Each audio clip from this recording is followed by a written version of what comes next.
আল্লাহ রাব্বুল আলামিনের নির্দেশ অনুসরণের মাধ্যমে মূলত আমরা সুন্নাহকে অনুসরণ করে থাকি।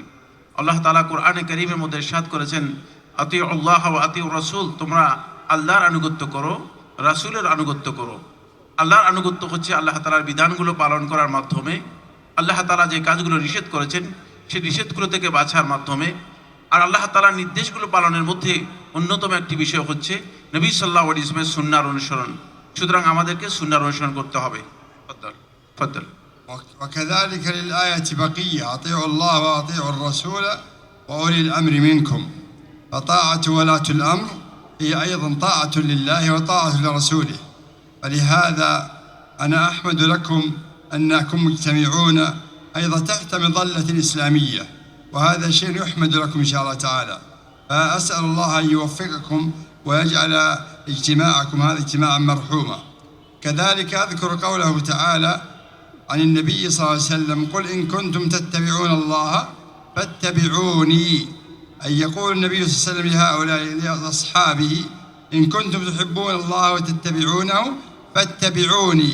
اتبعوا سنته، اتبعوا أقواله، اتبعوا بكل ما جاء به صلى الله عليه وسلم.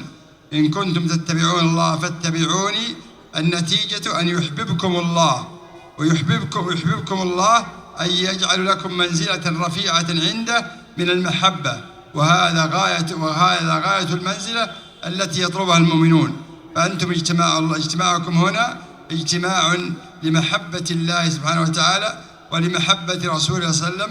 فأسأل الله أن يحقق ذلك لكم، وأن يصلح قلوبنا وقلوبكم، وأن يحفظنا وإياكم إن شاء الله تعالى. والسلام عليكم ورحمة الله وبركاته. সম্মানিত শেখ এরপর বলেছেন যে আমি যে আয়াতটি উল্লেখ করেছি এর কিছু বাকি অংশ রয়ে গিয়েছে। আতিউল্লাহ ওয়া আতিউর রাসূলা, এর বাকি অংশটুকু হচ্ছে ওয়া উলিল আমরি মিনকুম। আর তোমাদের মধ্যে যারা উলুল আমর রয়েছে, যাদের কর্তৃত্ব রয়েছে, কর্তৃত্বশীল, তাদের তোমরা আনুগত্য করবে। কর্তৃত্বশীলদের আনুগত্য করার জন্য আমাদের প্রয়োজন হচ্ছে আমরা ইসলামী এমন একটি ব্যানারে আমাদের থাকা উচিত যেটা সত্যিকার নবী সাল্লাল্লাহু আলাইহি ওয়াসাল্লামের সুন্নাহকে পরিপূর্ণরূপে প্রতিফলিত করে, সুন্নাহর মাধ্যমে যেটি বাস্তবায়িত হয়। এই জন্য আমাদেরকে অবশ্যই সম্মিলিত থাকতে হবে, সুন্নাহর অধীনে আমাদেরকে থাকতে হবে। আর সেখানে আরেকটি আয়াতও আমি উল্লেখ করতে চাই। সেই আয়াতটি হচ্ছে আল্লাহ রাব্বুল আলামিন কোরআনে কারীমের সূরা আলে ইমরানের 31 নম্বর আয়াতের মধ্যে বলেছেন, কুল ইন কুনতুম তুহিব্বুনাল্লাহ, যদি তোমরা আল্লাহ তাআলাকে ভালোবাসো, ফাত্তাবিউনি, তাহলে তোমরা আমার অনুসরণ করো। এখানে আল্লাহ সুবহানাহু ওয়া তাআলা আল্লাহ রাব্বুল আলামিনের ভালোবাসার সাথে সম্পৃক্ত করেছেন রাসূলুল্লাহ সাল্লাল্লাহু আলাইহি ওয়াসাল্লামের সুন্নাহর অনুসরণকে। আমরা যদি রাসূলুল্লাহ সাল্লাল্লাহু আলাইহি ওয়াসাল্লামের সুন্নাহকে অনুসরণ করতে পারি তাহলেই আল্লাহ রাব্বুল আলামিনের ভালোবাসা লাভ করতে পারবো। এরপর আল্লাহ রাব্বুল আলামিন এই আয়াতের মধ্যে এর রেজাল্ট কি, আমরা যদি রাসূলের অনুসরণ করি তাহলে আমরা কি রেজাল্ট পাবো, সেই রেজাল্টটিকে আল্লাহ রাব্বুল আলামিন স্পষ্ট করেছেন। ইউহিব্বুকুমুল্লাহ, আল্লাহ তাআলা তোমাদেরকে ভালোবাসবেন এবং আল্লাহ রাব্বুল আলামিন তোমাদেরকে ক্ষমা করে দিবেন। আমি আশা করি আপনারা যারা এখানে একত্রিত হয়েছেন, আজকের এই প্রোগ্রামে উপস্থিত হয়েছেন, আপনারা আল্লাহ এবং তার রাসূলকে ভালোবাসার জন্য উপস্থিত হয়েছেন। আল্লাহ এবং তার রাসূলের ভালোবাসা যেন আপনারা আপনাদের জীবনে সত্যিকারভাবে বাস্তবায়ন করতে পারেন, আমি আপনাদের কাছে সেই আবেদন রাখবো, যাতে করে আল্লাহ এবং তার রাসূলের ভালোবাসা আপনারা অর্জন করতে পারেন। আর সেটা অর্জন সম্ভব শুধুমাত্র একটি ওয়েতে, একটি পথে, সেটা হচ্ছে সুন্নাহর অনুসরণের মাধ্যমে। তারপর তিনি তার বক্তব্য খুব সংক্ষেপে সালামের মাধ্যমে শেষ করেছেন। পেশা জাদিদ না, জাযাকুমুল্লাহ খাইর, এর মাধ্যমে আজকের সম্মানিত মেহমান তার বক্তব্য শেষ করেছেন।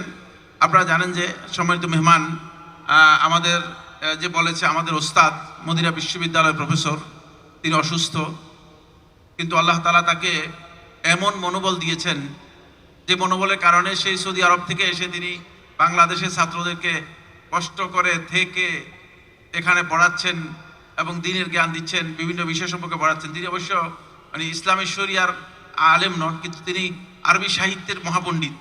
তিনি তার অনেক অসংখ্য কবিতা রয়েছে, কবি, আরবি সাহিত্যের কবি তিনি। তো আমরা আজকের এই অনুষ্ঠানে আপনার সাহেবকে পেয়ে আমরা অত্যন্ত আনন্দিত। আপনারা কি মনে করেন, আপনাদের কেমন লেগেছে? আপনাদের ভালো লেগেছে তো ইনশাআল্লাহ?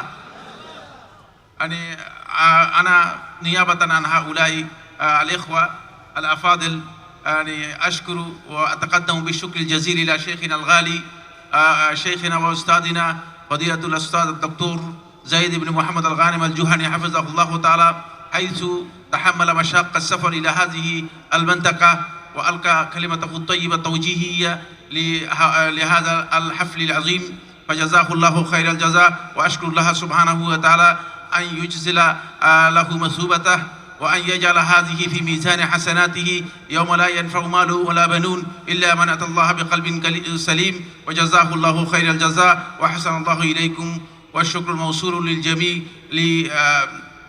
للذين يعني عملوا وتحملوا مشاقا كثيرة لتنظيم هذا المؤتمر، مؤتمر السنة في هذه المنطقة، فجزا الله الجميع في هذه الحفلة. والسلام عليكم ورحمة الله وبركاته.